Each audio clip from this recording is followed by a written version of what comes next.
Hello, my name is Muhammad Faizul bin Shafi'i. I'm from mechanical department. Today I'm going to talk about the comparison between wooden pencil and mechanical pencil.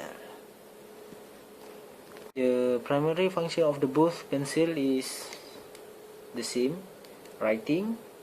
The secondary is sketching, drawing.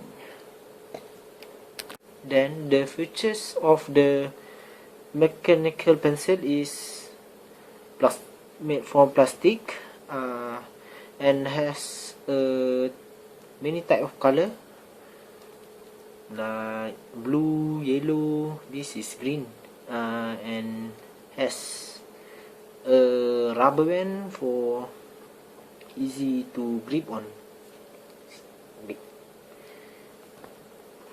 And the wooden pencil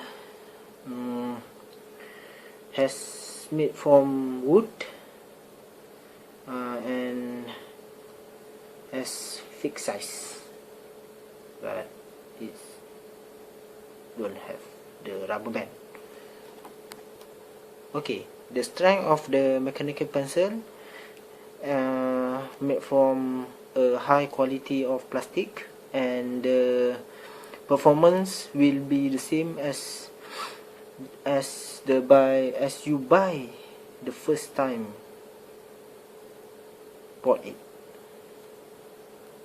And then the wooden pencil is very cheap and